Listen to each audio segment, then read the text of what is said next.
Hey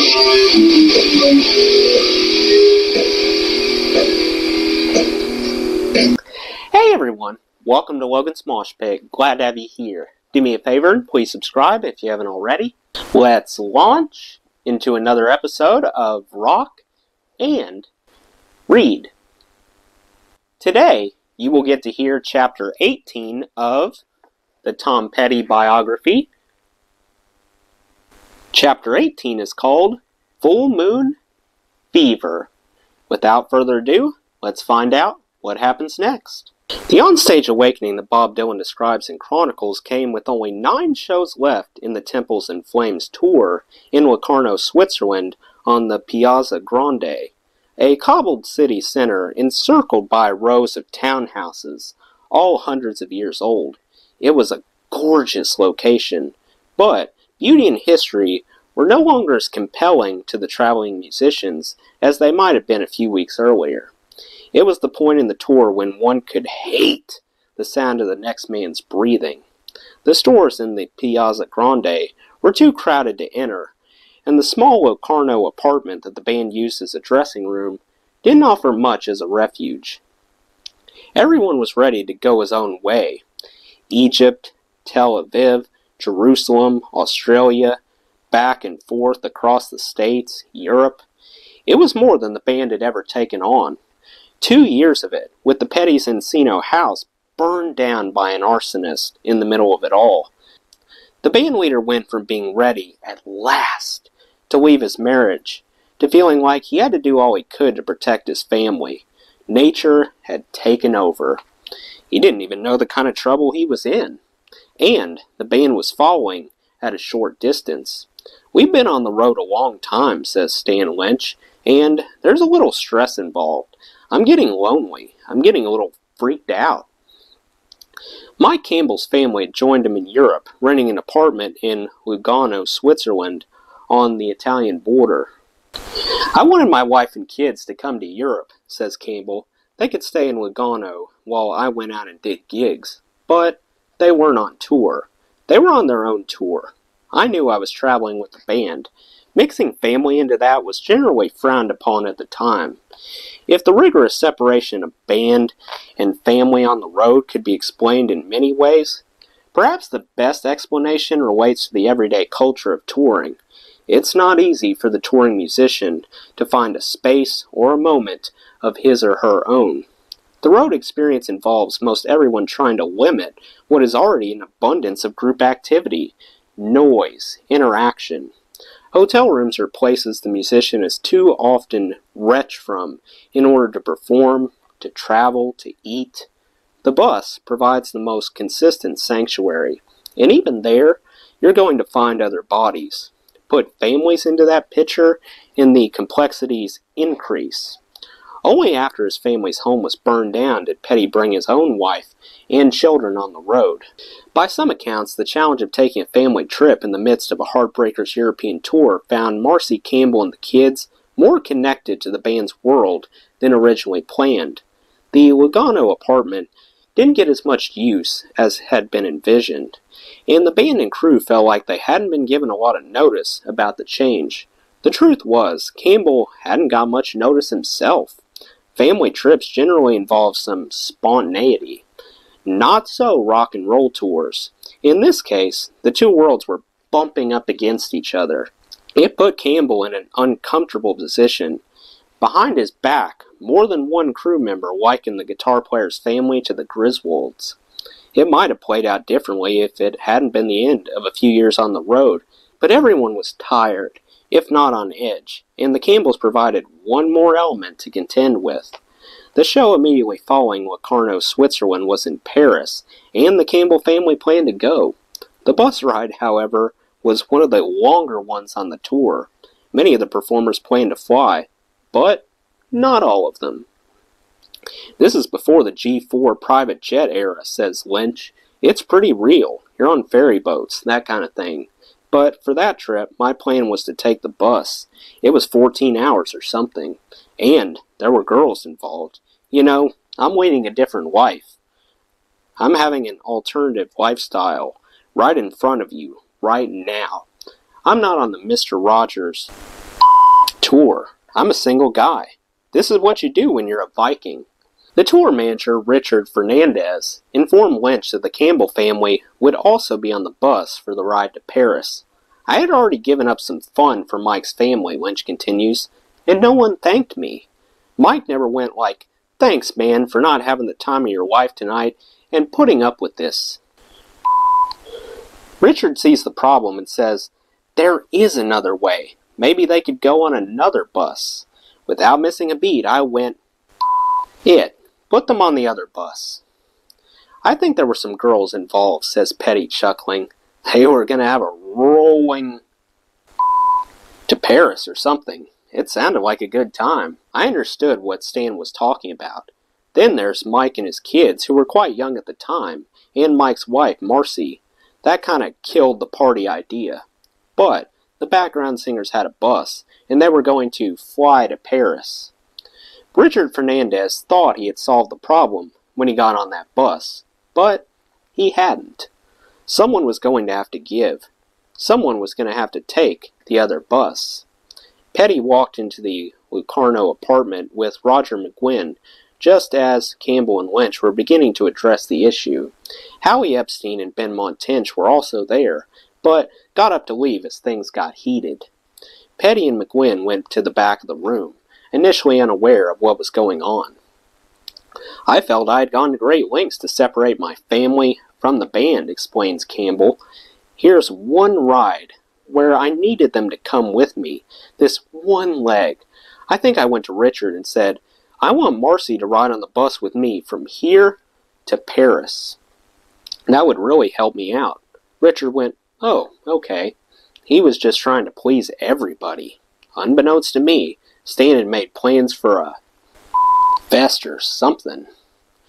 The way I remember it, it created a lot of bad energy from Stan toward me when I said I wanted to bring my wife.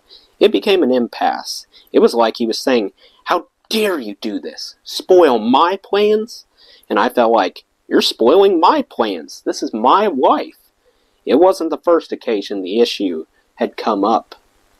There were other times, Campbell says. Once in Florida, Marcy came out by herself for a few days, and there was a ride from Tampa to Miami, so I told her to come along on the bus. Then the world came down. No wives on the bus. I had to rent her a car. I felt like I was peer pressured by the group, like it was okay if someone was bringing his girlfriend. But if you're bringing your wife, that's not cool. It was lame. I'm not proud of that. I can't believe I did that. But what happened in Locarno didn't come out of nowhere. There was some history. When the subject is raised, others have asked why Campbell stayed on the bus in Florida rather than joining his wife in the rented car that followed. That wasn't the band's decision. Clearly, it's a complicated history with a collision of narrators. But the Heartbreakers weren't the only band out there struggling to find the boundaries between home and work when rock and roll was the job. In Stanley's defense, Bugs Wydell says, there were some of us going, thank God somebody said something. It's complicated having a family on the road, and it has gotten over the top. Some in that world look at it from a black and white perspective. As one-time Heartbreaker and former Motel's guitar player Jeff Jeward insists, you can't tour with your family for God's sake. I think Mike was really worn out and had been drinking pretty heavily. Just wasn't himself, Petty says. I understand he felt caught in the middle. But I had never really seen him that difficult. Stan was Stan, and the argument got ugly. Really ugly. In such a small space, with everyone just worn down to nothing after so much touring, the rest of us had no involvement in the argument at all. But it would have been impossible to step in and try to negotiate things. Maybe somebody said something to them, but nothing was going to stop this. It got bitter, quickly. I remember looking over at McGuinn at one point, and I realized he was tearing up, looking really upset. It was that mean. And then Stan, hearing Mike tell him that he wouldn't even see the kids on the 14-hour bus ride, finally just exploded. With Dylan and his singers in the front room of the apartment, Lynch yelled at Campbell, "It's not you! I can't stand to hear your wife's voice, and something between the two men shattered. It was awful, says Ben Montinch. It was quick, and it was a decisive moment. It did horrible damage, just horrible. The already delicate structure of the band was transformed. From that point forward, says Campbell, I felt like, this guy's not on my side. I don't remember the words, but I remember the energy was unforgivable, and I just said to myself, I'm not with him, I'm with her. Mike Campbell was no longer the one in between Petty and Lynch. Now there was nothing holding Petty and Lynch together. Campbell didn't speak a word to Lynch or listen to one for more than a year. With that, they're done being friends, says Bugs. They've done everything for life. Petty talks about it in terms of weather. The Dylan tour hit England, and the final shows came like the end of a period of penance. In the days prior, those buses carried angry, confused, or just lonely men. Then everything lightened. For 3 nights in Birmingham and 4 in London, it all got a little better. Jeff Lynne and George Harrison showed up in Birmingham and then returned for every Wembley Arena show, bringing Derek Taylor and Ringo Starr with them. Mick Avery from the Kinks came around. Denny Cordell, proud to see the Heartbreakers with Dylan, came to share in it. The collective spirits lifted the proceedings high above the struggles of recent weeks. On Petty's birthday, Harrison, Lynne, Starr, and Taylor were among those singing to him. We were laughing and drinking and really never had such fun, Petty remembers. It felt good. And then it was over. All except the weather. I went home to my room after that last show, and a hurricane hit London. With no warning, Petty says. Meteorologists hadn't predicted anything like this. I didn't know hurricanes hit England. But one sure hit London that night. I remember getting up in the night, hearing the rain hit the window, and thinking, man, it really rains here in England. And then I walked out in the morning, and huge oaks were toppled. The hurricane came through, wreaked havoc, and moved on. But after the fact, I thought, ever since that hurricane, things have been different. Petty was back home after the last gigs. The Dylan tour was finally over, driving his car when he saw Jeff Lynne at a stoplight. He had new neighbors now that he was on the other side of the hills from Encino. I had just finished doing George Harrison's Cloud 9, Lynne says, and I had seen the Dylan shows in London only days before, and Tom actually stopped me on the street in Beverly Hills. He kept honking his horn, and I thought, who's that? Only days later, Jeff Lynne and George Harrison were in a private room at a French restaurant where Petty spontaneously stopped for lunch with his daughter Adria. Harrison had just asked Lynne for Petty's number when he found out that Petty had entered the restaurant, so he had the staff bring his new surprise friend back to where he was sitting with Lynne. Harrison asked if he could follow Tom and Adria back to their place after lunch. It all unfolded with the kind of choreography that seems possible only when fate is moving the pieces around. Harrison drove behind Petty through Beverly Hills to the Petty's rented home, where the two men had a chance to be alone for the first time. Picking up a guitar, strumming Norwegian wood, Harrison said, "You know this one, don't you?" Struck by the ease and detachment with which Harrison played with his own legend, Petty was quickly drawn into Harrison's confident, warm charm. Almost as soon as we met them, we spent more time with Tom and Jane Petty than with anyone but the Keltners, says Olivia Harrison. They were family. We had Christmases together. They came to Friar Park.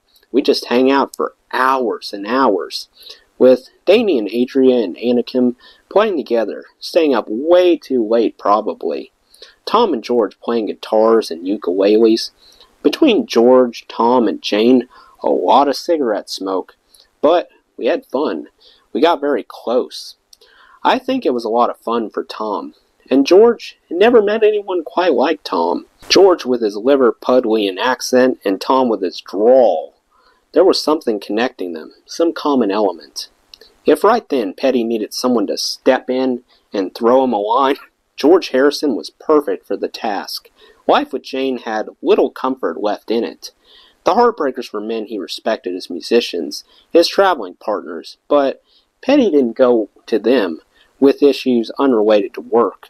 I think I needed a friend really badly, Petty says.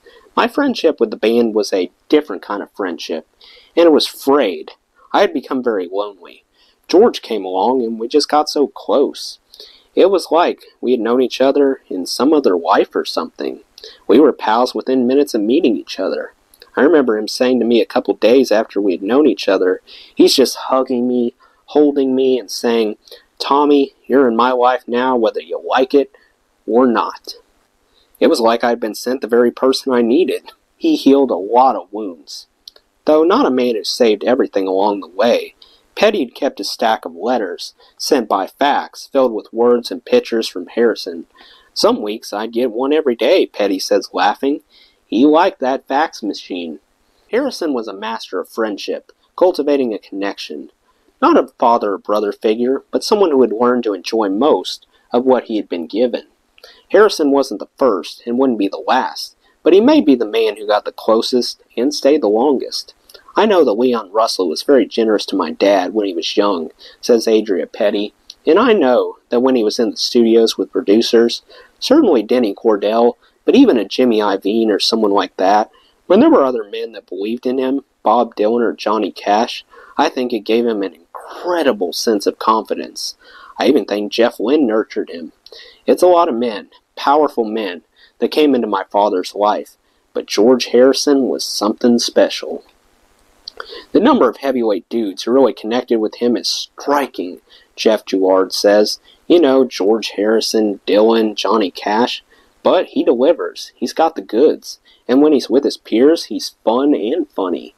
I suppose so many people are looking to get something out of him for their own enhancement. It must be depleting. With the heavyweights, his tank's not being drained.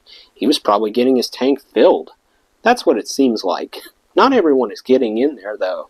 He's got tinted windows on his soul. Jeff Lynne was by that time a part of George Harrison's world.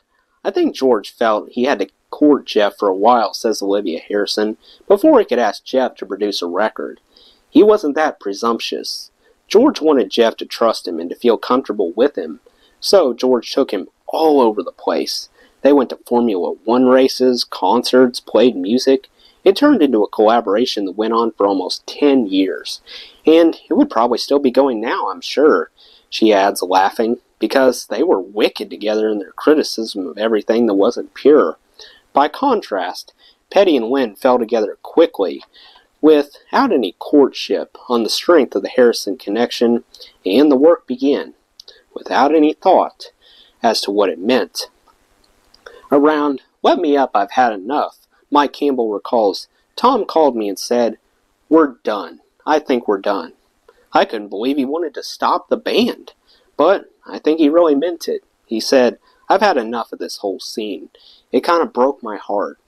I said, "Not now, man. What are you saying?" He called me up later, and he said he was sorry, that he had been in a mood. But it hit me that maybe he didn't mind giving up. I remember feeling like we were kind of lost. Let Me Up didn't sell well. The stand stuff. I can't speak for Tom. He's the songwriter and the leader of the band, but maybe he felt like he just wanted to get away. Working with Jeff Lynne gave Petty some of that, but not with a clear sense of purpose attached, at least at the outset.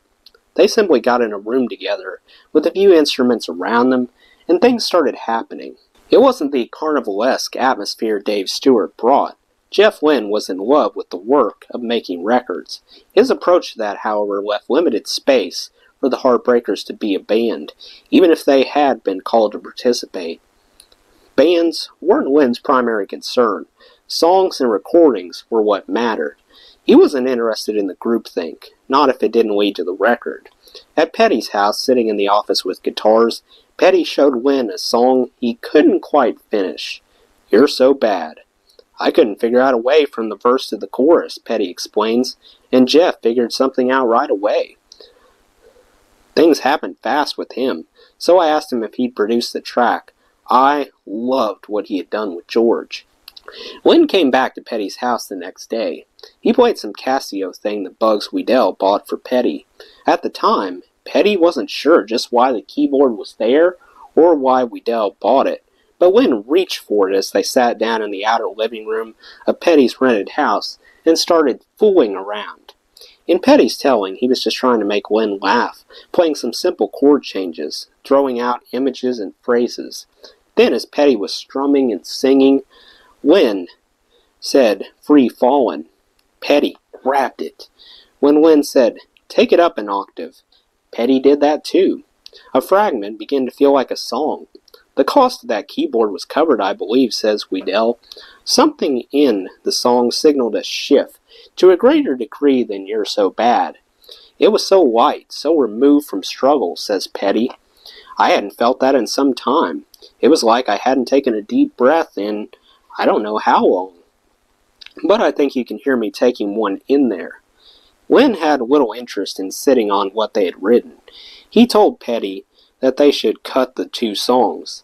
Since Petty no longer had a home studio, he suggested they use Mike Campbell's place to record, even though it was, in Campbell's description, a kitchen-sized bedroom with a board and a tape machine. "My friend brought me into the fold," says Campbell. "He didn't have to. I got the call, and I was in. I loved it from the first day they showed up at the house. It was like going to musical college, but I really thought they were just cutting a demo. There was no deliberation, no waiting to find out what it was they were doing. I guess I was showing Tom and Mike a way of making records that wasn't about just laboring all day, going over the same thing," says Lynn. "You just get it done, and really quite quickly. Not quickly and stupidly, of course, but by the time you're recording, you've already put quite a lot of thought into it. I think what Tom and Mike liked was having a record almost done at the end of the day. There was no second guessing. No, let's come back tomorrow and see if it sounds any better. It wasn't going to be the recording of a performance. It wasn't going to be about playing the song down until there was a good take. It would be about building tracks, quickly. They'd find a demo, put down a kick and snare or hi-hat on Campbell's drum machine, and begin layering. The drum machine, acting as a click track, would be pulled out of the mix when the layering had evolved sufficiently.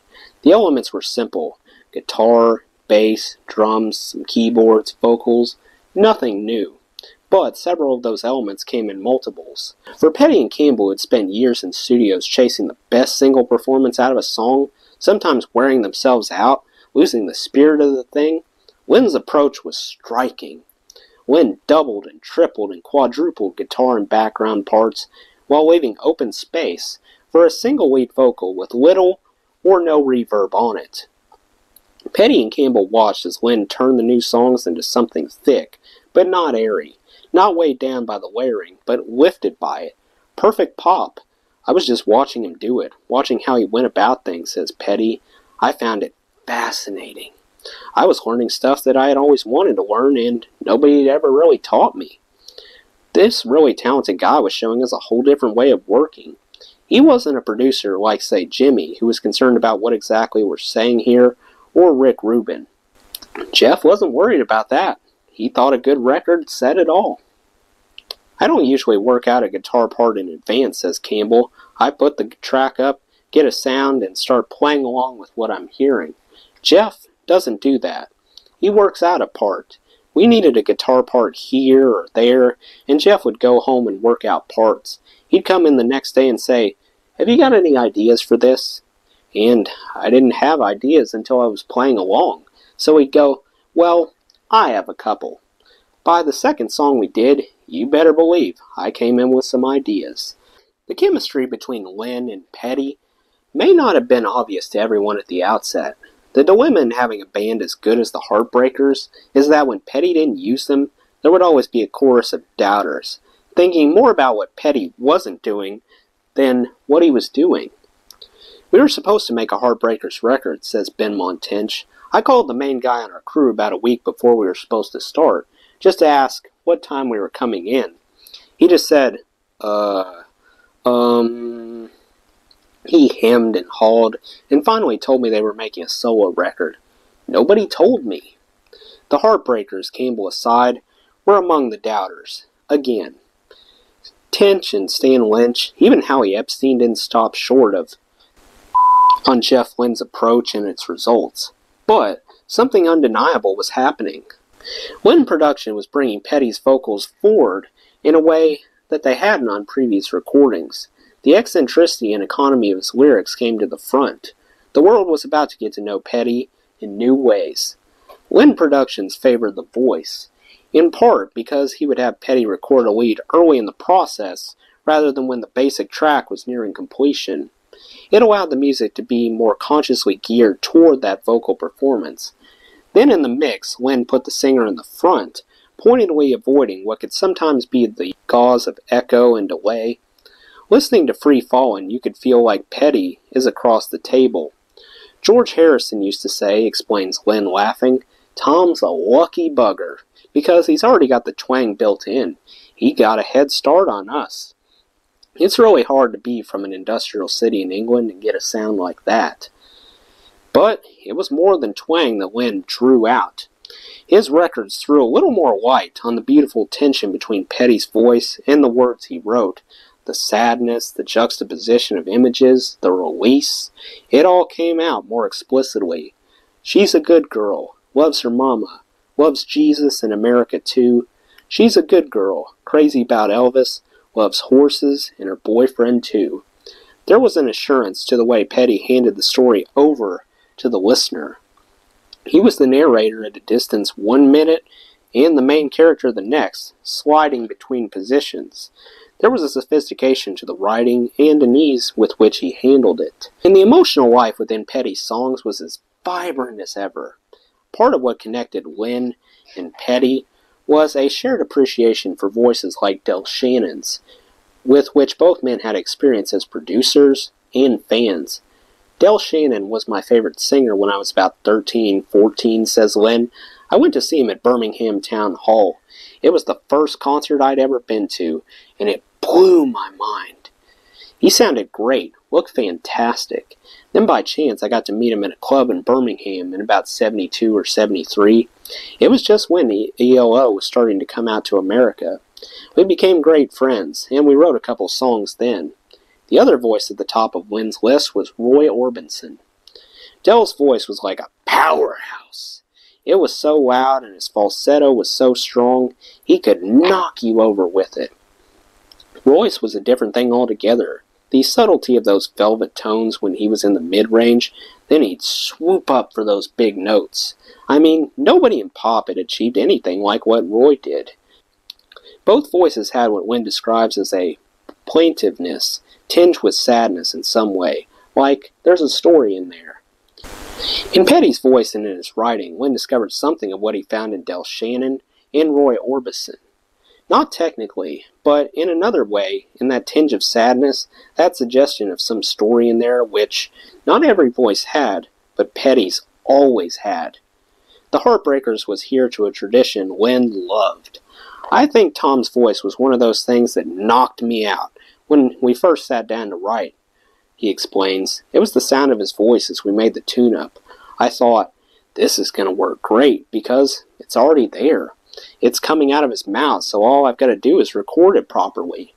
They made most of Full Moon Fever in Campbell's garage, with the owner of the place acting as engineer. The control room was that spare bedroom, Len says, while the studio was a big old garage with a few motorbikes in it, some oil drums, stuff you'd find in a garage someone's been using for a number of years. I'd only known Mike Campbell for his brilliant guitar, but as an engineer, he gave me everything I wanted. Got it going as quickly as I needed, you know? Whether it was the informality, the spontaneity of going from writing to recording, with hardly a pause in between, Len coming off a few records that had him in top form, or just the absence of a band hanging in the background, the record worked. But surely part of the achievement of Full Moon Fever had to do with Petty's feeling that he wasn't sure where he was headed. There's nothing like having nothing to lose in order to create good music, he says. I felt like we made Let Me Up I've Had Enough in a hurry. We'd been around the world with Bob Dylan, and then we made Let Me Up without a lot of thought, and it didn't do what we hoped it would. I had higher expectations. I remember coming home from the Rock and Roll Caravan tour and having a bit of a cold feeling, thinking, wow, this whole thing could be on its last legs. If this happens again, we may not be able to maintain the stature we once had. So Full Moon Fever was about just having a little fun on my own. a break from the pressure of thinking about where the Heartbreakers should go next. It was a little bit of a lark, really done very quickly. But then, as we were making it, it felt so good to me. There was a looseness there that you can't force. You can only hope that it comes around every now and then. And it did. I was so pleased. And then something happened that had never happened before in my history in the business. The record company rejected it. Petty had made what he felt was a great record, only to have the doubters at his record label be among the first to hear it and pass judgment on it. The rejection knocked him down. It had never happened that way. That anyone at MCA felt like they were in a position to respond as they did left Petty stunned. At a dinner at Warner Brothers Records chief Mo Austin's house with Jeff Lynne, George Harrison, Warner Brothers president Lenny Waronker, and some others in attendance, Harrison started fooling around with Free Fallin' on guitar, then insisted that Petty play the song for the group. Under the vaulted ceilings in Austin's living room, it sounded transcendent. Hearing that this was among a collection of songs that had been rejected by MCA, Waronker said on the spot that he'd sign Petty to Warner Brothers. However good the idea sounded to Petty, he still owed MCA several albums. Waronker told him that they should do it anyway, and they did. Years before Petty would make Wildflowers, his Warner Brothers debut, he was a Warner Brothers artist with a signed contract hidden away in a vault for almost 2 years. MCA knew nothing of the deal, but it changed Petty's future, even if it did nothing for his present. The necessary short-term relief came only a matter of weeks after from within MCA. When Irving Azoff left and Al Teller came in to run the company, Full Moon Fever got a different set of ears. Teller and a few others at the label got behind the record. It was that simple. Now, the only complaint was that the album was too short. They wanted me to add a couple songs, explains Petty, so that's what I did. And they put it out. And it was a huge hit. It was kind of part 2 of this whole thing. We were rebirthed. Between MCA's initial rejection of Full Moon Fever and its subsequent release, the Traveling Wilburys was invented, a George Harrison creation using the artist he most wanted to work with. The conversation started with Harrison and Lynne, but quickly included Petty. Once George met Tom, says Olivia Harrison, he wasn't going to let him go. He really enjoyed Tom's company and loved his musical sensibilities. Then it was Bob Dylan and Roy Orbison. The night we all went to Anaheim to see Roy perform, she continues, I think they approached Roy, got down on their knees, and said, "Please be in our band." Barbara Orbison and I weren't allowed in the dressing room when they proposed. We all went to Denny's on Sunset that night after the show. There were some goths hanging out, and it was all we could do to keep George from jumping in the car with them. They looked like they were having fun. That's where Zombie Zoo came from. It was an amazing time, everything happening at once. George always missed that element, I think, of a band, a group dynamic, whether he would admit that or not. A web of admiration held the group together. Lynne and Petty were enamored of Harrison, just as they were raised in a world where Bob Dylan mattered to everyone. But no one was a bigger fan of Bob Dylan than George Harrison, and every Wilbury looked to Roy Orbison with a kind of reverence. Orbison, for his part, understood that he'd just been invited to the hippest party in town. Every member was getting something. The spirit of the project was as light as the quality was rich, and it caught the public off guard.